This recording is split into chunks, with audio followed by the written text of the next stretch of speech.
সুন্নত নামাজ যাবো যাবো ভাব, ফরজ নামাজ আদায়ের পর একটু হাত তুলে দোয়া মোনাজাত করে না।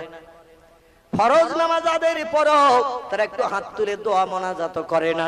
আমার ভাইরা, তারাবি নামাজ কমতে কমতে তাদের কাছে এখন 6 রাকাত এসে দাঁড়িয়েছে। আমরা তারাবি নামাজ পড়ি কত রাকাত?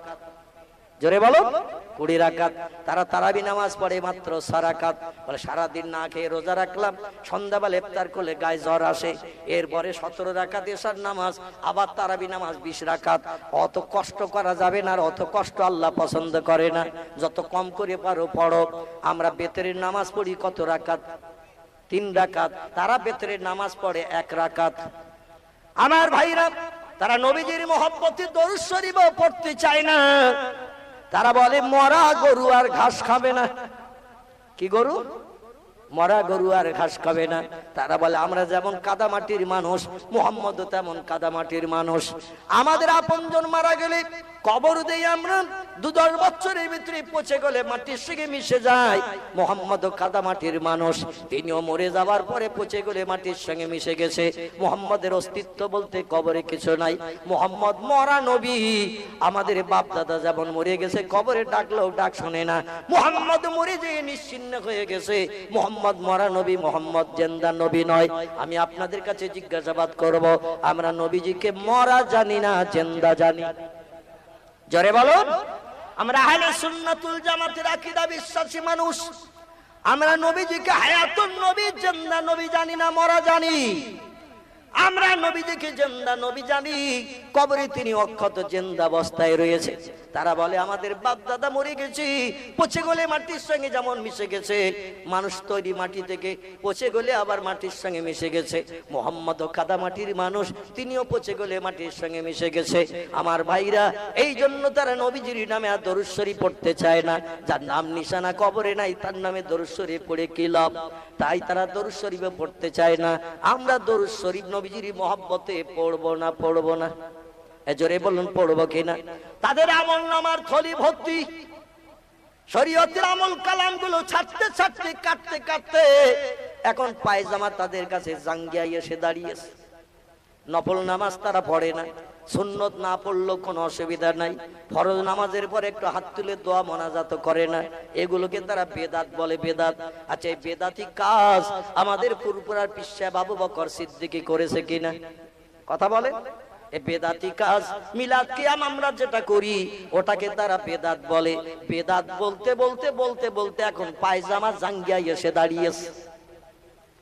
বেদাত বলতে বলতে, আমল কালাম গুলো ছাড়তে ছাড়তে এখন পায়জামা তাদের কাছে শর্ট প্যান্ট, জাঙ্গিয়া, আন্ডার প্যান্ট এসে দাঁড়িয়েছে। এই বেদাতি কাজ করেছে যারা, নফল নামাজ পড়েছে যারা, তারা হলো পীর ওলিয়া উলিয়ার দল। খাজা কুতুবউদ্দিন বখতিয়ার কাকি, তিনি বেদাতি কাজ করেছেন। নিজামউদ্দিন আউলিয়া, তিনি বেদাতি কাজ করেছেন। পীর বাকি বিল্লাহ, তিনি বেদাতি কাজ করেছেন। মুজাদ্দিদ আল পেসানি বেদাতি কাজ করেছেন। এমন করে হাজী ইমদাদুল্লাহ মুহাজিরে মক্কি, তিনিও মিলাদ কিয়াম করেছেন, বেদাতি কাজ করেছেন। তাবলীগ জামাতীদের বন্ধুগণ, গুরু যিনি, তিনিও বেদাতি কাজ করেছেন। এখন কিছু আলেম ওলামাদের কাছে এগুলো সব বেদাত হিসাবে বিবেচিত। বেদাতি কাজ করলে জাহান্নামী হবে। আচ্ছা, বেদাতি কাজ করলে যদি জাহান্নামী হয়, আমি আপনাদের কাছে বলবো, আবু বকর সিদ্দিকী দাদা হুজুর মিলাদ কিয়াম করেছে না করেনি? জোরে বলুন, করেছে কিনা? বেদাতি কাজ করেছেন। বসিরহাটের আল্লামা বেদাতি কাজ করেছে না করেনি? জোরে বলুন, করেছে কিনা? 5 হুজুর দাদা হুজুরের সাজ্জাদা, এরা বেদাতি কাজ করেছে কিনা? আমার বন্ধু, বেদাতি কাজ করেছে যারা আল্লাহকে আপন বানিয়ে নবীজি রওজার ভিতরে ঢোকার পারমিশন পেয়েছে তারা। তোমরা যারা বেদাতি কাজ করো না, একটা বার নবী রওজার ভিতরে ঢুকে দেখিয়ে দাও। আমরা বেদাতি কাজ করি না, আমরা ভালো, ওরা জাহান্নামী। আমরা ভালো, আমরা একটু নবীজির রওজায় ঢুকলাম। বেদাতি কাজ করো না, তোমরা ভালো। কবার নবীজিকে স্বপ্নে দেখেছো একটু বলো? বেদাতি কাজ করো না তোমরা। এই পৃথিবীতে কত অলৌকিক ঘটনা তোমরা দেখিয়েছো বলো? কারামাত কত দেখিয়েছো বলো? একটাও কারামাত নাই। কিন্তু এই সব কাজগুলো করে আল্লাহকে আপন বানিয়েছে যারা, হাজার হাজার কারামাত, অলৌকিক তাজ্জব, আশ্চর্যান্বিত ঘটনা মানুষের সামনে দেখিয়েছে তারা। একটু জোরে বলা যাবে কি সুবহানাল্লাহ? আসলে সব বেদাত কি খারাপ নাকি? বেদাত হলো দুই প্রকার, একটির নাম বেদাতে হাসানা, একটির নাম বেদাতে সাইয়া। একটা হলো খারাপ বেদাত, একটা হলো ভালো বেদাত। বেদাতের ভিতরে দুই রকম পর্যায় রয়েছে। বেদাত যদি সব জিনিস যদি বেদাত হয়, তাহলে এখান থেকে ১৫০০ বছর আগে নবীজি মসজিদে নববীতে ওয়াজ করেছে, তখন কি মাইক ছিল নাকি? জোরে বলুন, মাইক ছিল না। এখন তো মাইকের প্রচলন হয়েছে, তাহলে এই মাইকটা তো নূতনত্ব আগে ছিল না।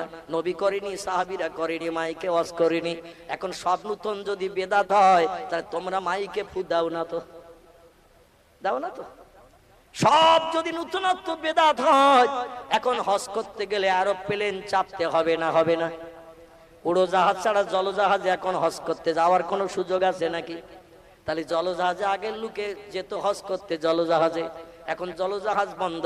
এখন নবীর জামানায় এরোপ্লেন ছিল না, সাহাবীর জামানায় ছিল না, তাবির জামানায় ছিল না, তাবির জামানায় ছিল না, ইমামদের জামানায় ছিল না। বর্তমান যুগে এরোপ্লেন চালু হয়েছে। তাহলে এরোপ্লেনে নবী সাফিনি, সাহাবী সাফিনি, তাবি সাফিনি, ওরা যেটা করেনি সেটা করলে বেদাত। তাহলে তুমি এরোপ্লেন চেপে হজে যাবা না তো? আর হজে যদি যাও, তাহলে তোমাকে বেদাতি কাজ করতে হবে, আর বেদাতি কাজ করলে তো তুমিও জাহান্নামী হবে। ইসলাম শরীয়তের 5টি স্তম্ভের একটি, সেটির নাম হলো হজ। তাহলে তোমার টাকা রয়েছে, তুমি হজে যাবে না? যাবে না? হজে যদি না যায়, টাকা থাকতেও লোককে মরণের পর কবরে শুকর মার্কা হবে। কি মার্কা? শুকর মার্কা হবে। তাহলে হজে যেতে গেলে বেদাতি কাজ তোমাকে করতেই হবে, এরোপ্লেন চাপতে হবে। আচ্ছা, নবী কি ট্রেনে চেপেছে? কথা বলেন। নবী সাহাবীরা কি ট্রেন চেপেছে? তাবিরা কি ট্রেন চেপেছে? আমার ভাইরা কেউ ট্রেন চাপেনি। তাহলে এখন এক জায়গা থেকে আরেক জায়গায় যেতে গেলে, দূরপাল্লায় কোন জায়গায় যেতে গেলে ট্রেন চাপতে হবে কিনা? ট্রেন তো তারা কেউ চাপিনি, এখন আমাদের চাপতে হচ্ছে। তাহলে এই ট্রেন চাপাটাও বেদাত, এটাও হলো বেদাত। এই বেদাতি কাজ করা, এটা কি জাহান্নামী হবে নাকি? এটা জাহান্নামী হবে না। সে যুগে বাস ছিল না, বাস। এখন বাসের আবিষ্কার হয়েছে, এখন বাসে চাপাটাও বেদাত। এই বেদাতি কাজ করলে কি জাহান্নামী হতে হবে নাকি? না না না, সব বেদাত কিন্তু খারাপ নয়, কিছু বেদাত ভালো। যদি বলে সব নূতনত্ব হলো বেদাত, কুল্লু বেদাতুন দালালাতুন, কুল্লু দালালাতুন ফিন্নার। নবীজির হাদিসের উপরে নির্ভর করে আজকের আমাদের বিরুদ্ধে বিভিন্ন মন্তব্য করে যারা, কুল্লু বেদাতুন দালালাতুন, প্রত্যেকটি নূতনত্ব হলো গোমরাহি। আর এই গোমরাহির কাজ করবে যারা, তারা জাহান্নামী।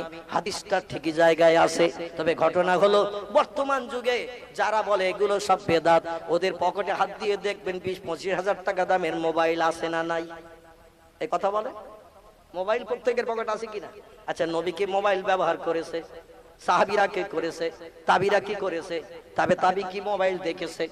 ব্যবহার করা তো দূরে থাক, চোখেও দেখেনি। এখন যে লোকটি বেদাত বলছে সব নূতনত্ব বেদাত, তাহলে তোমার পকেটের মোবাইলটা বার করে আগে পুকুরে ফেলে দাও। কারণ ও তো নবী ব্যবহার করেনি, সাহাবী করেনি, তাবিরা করেনি। আমার ভাইরা, আসলে কিছু বেদাত আমাদের জন্য বৈধ, যেটা উপকার বেশি অপকার কম, এগুলো আমাদের জন্য বৈধ। টেলিভিশনে অপকার বেশি উপকার কম, এজন্য শরীয়তে ইমামরা আলেমেরা মসলা দিয়েছে ব্যবহার করা যাবে না, কারণ ওতে অপকার বেশি উপকার কম। আমার ভাইরা, যেগুলো উপকার বেশি অপকার কম, ওলামায়ে কেরামগণ ইজমা করেছেন, কিয়াস করে ফতোয়া দিয়েছেন আমাদের ব্যবহারের জন্য। আমি যেটি আপনাদের কাছে বলতে চাইছি, আমরা ফরজ নামাজ পড়ে আল্লাহর কাছে হাত তুলে দোয়া করি না? করি না? আমাদের আমল নামার থলি তো ভর্তি নয়। যাদের আমল নামার থলি ভর্তি, তাদের আর দোয়ার প্রয়োজন দরকার নাই। আমাদের আমল নামার থলি খালি না ভর্তি? খালি।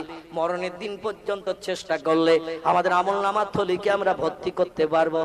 জোরে বলুন, পারবো? আমল নামার থলি ভর্তি করতে পারবো না। খালি থলি নিয়ে আমাদের কবরে যেতে হবে। একজন ব্যক্তির নাম আমি আপনাদের কাছে বলছিলাম, যার মতো আমল পৃথিবীতে কেউ করতে পারেনি। তিনি হলেন নবীজির সাহাবীদের ভিতরে প্রধান, যার নাম আবু বকর সিদ্দিক। তার কথা বলছিলাম কিনা? এই লোকটির সবগুলো যদি দাড়ি পাল্লার একদিকে চাপানো হয়, আর কিয়ামত পর্যন্ত যত মুমিন মুসলমান সৎ কাজ করবে, ভালো কাজ করবে, এদের সমস্ত সবগুলো একসঙ্গে করিনি, দাড়ি পাল্লার আর একদিকে যদি চাপানো হয়, তাহলে বলা হয়েছে আবু বকর সিদ্দিকের দিকে মনি কাটা ঝুঁকে যাবে। তাহলে আবু বকর সিদ্দিকের সব পৃথিবীর সব মানুষের থেকে বেশি না কম? বেশি।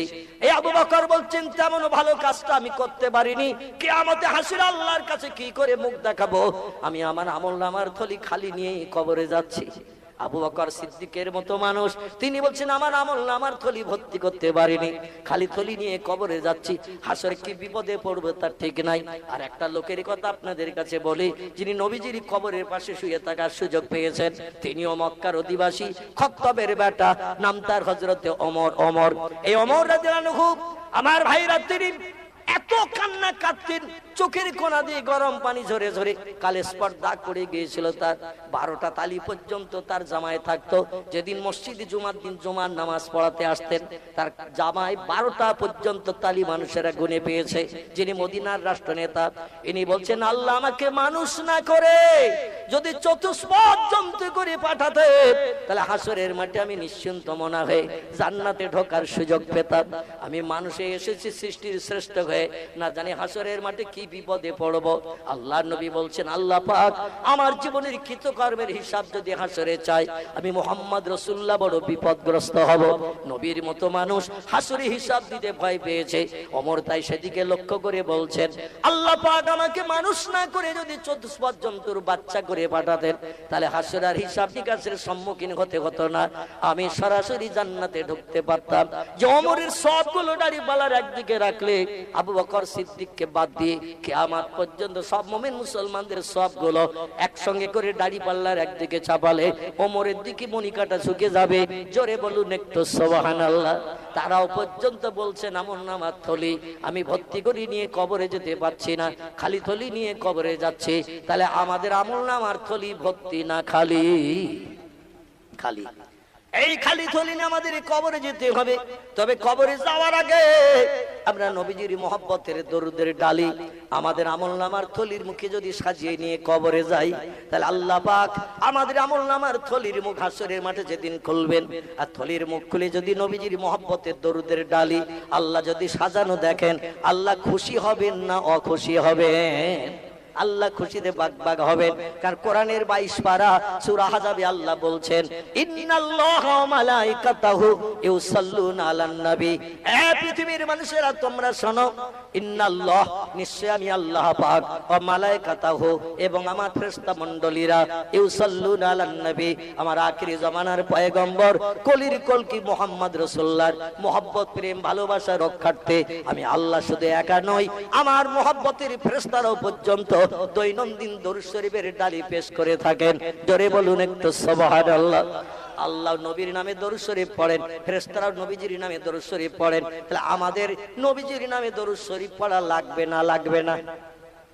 একটা লোককে হাত তুলে দেখাতে পারবেন হুজুর আমার আমল কালাম যা আছে হাসরের মাঠে কারো সাহায্য লাগবে না, নিজের আমল কালামই সরাসরি জান্নাতে ঢুকে যাব ইনশাআল্লাহ? একটা লোককে সাহস নিয়ে এরকম হাত তুলে দেখাতে পারবেন? কোন ব্যক্তির বাবার ক্ষমতা নাই। আমাদের আমল কালাম আল্লাহ যদি পছন্দ না করেন, তাহলে কি নিয়ে আল্লাহর কাছে দাঁড়াবেন? এজন্য নবীজির সাহায্য আমাদের প্রত্যেকের লাগবে না লাগবে না? প্রত্যেকটি ব্যক্তির নবীজির সাহায্য লাগবে। কারণ হাসরের মাটি আল্লাহ পাক আমাদের নবীজিকে প্রথম জান্নাত হালাল বানাবেন। কিন্তু নবী বলছেন লা ইয়াদখুলুল জান্নাহ, আমি মুহাম্মদ তত সময় বেহেশতে ঢুকবো না হাত্তা ইয়াতাকে আমার একটা উম্মত যত সময় জাহান্নামের আগুনে পড়তে থাকবে, আমি তত সময় জান্নাতে ঢুকবো না ঢুকবো না ঢুকবো না। ওয়ায়ুখরিজু মিনান নার, আমি জাহান্নাম থেকে ওই লোকটাকে টেনে বার করব, আল্লাহর জান্নাতে অ্যাডমিশন করিয়ে দেব। যখন আর কাউকে পাবো না, সবার শেষে আমি মুহাম্মদ জান্নাতে ঢুকবো। চিল্লায়ে বলুন একটু সুবহানাল্লাহ, নারে তাকবীর। সেই নবীজির মহব্বত, নবীর প্রেম ভালোবাসা রক্ষার্থে নবীজির আদর্শের অনুসরণ করতে হবে। নবীজির চরিত্র বাস্তব জীবনে রূপদান করে পাক্কা মুমিন হয়ে পৃথিবীতে দেখাতে হবে। আমার ভাইরা, দেখতে দেখতে সময় আমার 1.5 ঘন্টার উপরে হয়ে গেছে। কর্তৃপক্ষরা আবার একটা বোঝাও ঘাড়ে চাপিয়েছেন, আর সেই বোঝার জন্য ওরা ছটফট করছে, তাও আমি বুঝতে পারছি। কিন্তু আমার তো মনে আছে, স্মরণে আছে, এই জন্য আমি 10-20টা মিনিট আপনাদের কাছে একটু হাত পাতবো তাদের মুখে হাসি ফোটাতে। কারণ এই কোরআনী মজলিস ইন্তেজাম যারা করেছে ওরা আগামী বছরের জন্য একটু প্রতিশ্রুতি নিতে চাইছেন। আপনারা যদি একটু দানের হাত বাড়িয়ে দেন, তাহলে ওরা আগামী বছর এই কোরআনী মজলিস আবার নতুন করে চালু করতে সুবিধা পাবে। আর যদি বলেন হুজুর আমাদের হাত সব বন্ধ, তাহলে আগামী বছর এই মাঠে আর বসার সুযোগ হবে না, কোনো মৌলবি এসে দিন শরিয়াতের আলোচনা করার সুযোগ পাবে না। এখন এই বছর কি জলসা শেষ, না আগামী বছর আবার হবে? হবে? সবাই একমত নাকি?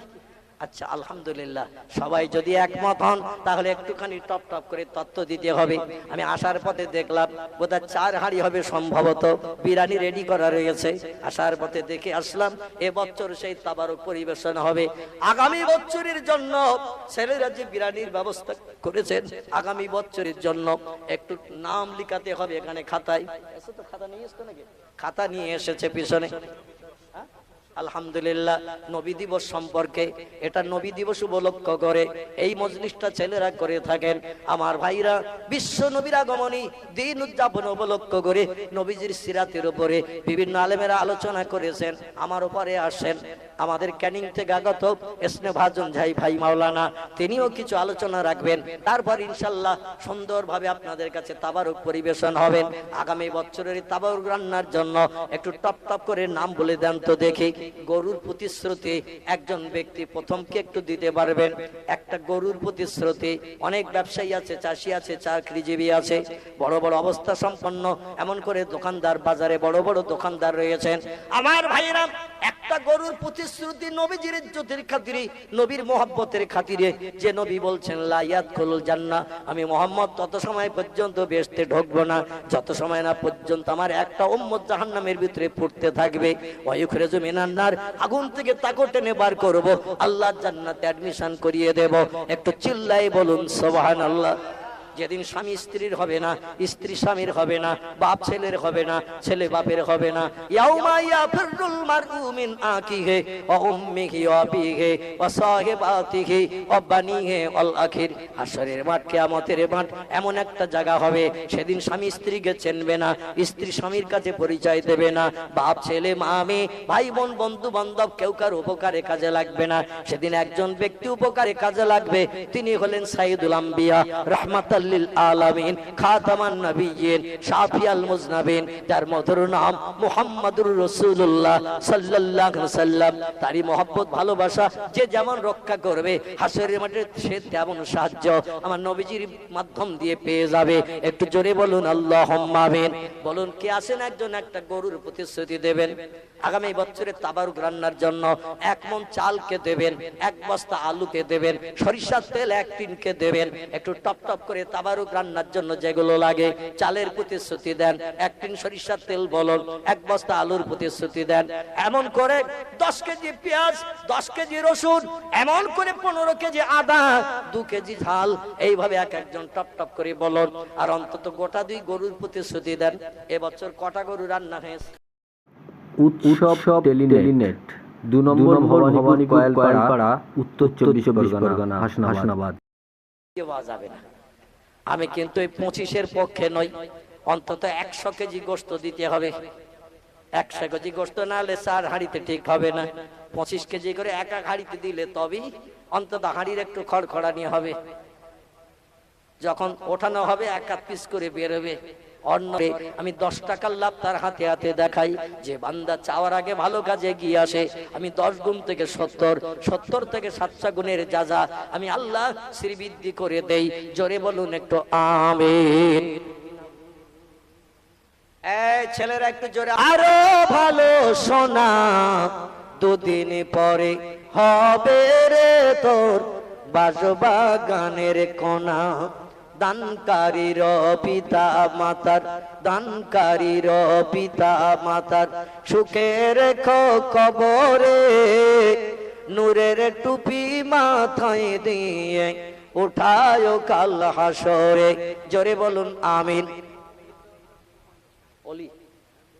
পরকালের আশায় তারা দান করে যায় এসে। একজন গোশ খাবেন, হজমা হয়ে যাবে, আল্লাহ রাস্তায় দান করিলে ও ভাই কবরে যেয়ে পাবেন। জোরে বলুন একটু আল্লাহুম্মা আমিন। আল্লাহ কবুল করুন, কবুল করুন। মনের কামনা নবীর মাজার না দেখিয়ে দানকারীদের যেন মৃত্যু দেবেন না। আল্লাহ কবুল করুন, কবুল করুন। মনের বাসনা কাবা শরীফ তপ না করিয়ে দানকারীদের যেন কবরে নেবেন না। জোরে বলুন একটু আল্লাহুম্মা আমিন। নারে তাকবীর। ভাইরা আমার আসুন, আর কে কে আছেন টপ টপ করে নাম দেন। বক্তা নিয়ে আসেন একজন, যান একজন ছেলেরা বক্তা নিয়ে এসো, আর আসতে যতটুকু সময় লাগে আমি আপনাদের কাছে একটু হাত পাচ্ছি, একটু আপনারা রসুনের প্রতিশ্রুতি। ইল্লাল্লাহ লা ইলাহা ইল্লাল্লাহ লা ইলাহা ইল্লাল্লাহ মুহাম্মাদুর রাসূলুল্লাহ। আমার সুলাইমান ভাই তিনি বলতেন রব্বুল আরশিল আযীম ওয়ালা হাওলা ওয়ালা কুওয়াতা ইল্লা বিল্লাহিল আলিয়্যিল আযীম মাশাআল্লাহু কানা লাম ইয়াশা লাম ইয়াকুন আশহাদু আন্নাল্লাহা ক্বাদ আতা বিকুল্লি শাইইন ইলমা হাসা কুল্লা শাইইন আদাদ। রব্বুল আলামিন রজবের চাঁদের শেষ ভাগে ভিক্ষুক সেজে রাতের গভীর দোকানে হাত তুলেছে। কুদরতি নজরে বান্দা বান্দীদের দিকে ফিরে তাকান, রহমতের দরজা খুলে দিন। আল্লাহ এই মজলিসকে কবুল করুন। আগামী বছরের জন্য যারা বিভিন্ন দিক দিয়ে প্রতিশ্রুতি দিয়েছে সকলের প্রতিশ্রুতি পূর্ণের তৌফিক দান করবেন। আল্লাহ সকলের ব্যবসায় কারবারে চাষে বরকত দেবেন। যে যে মাধ্যম দিয়ে সংসার নির্বাহ করে থাকে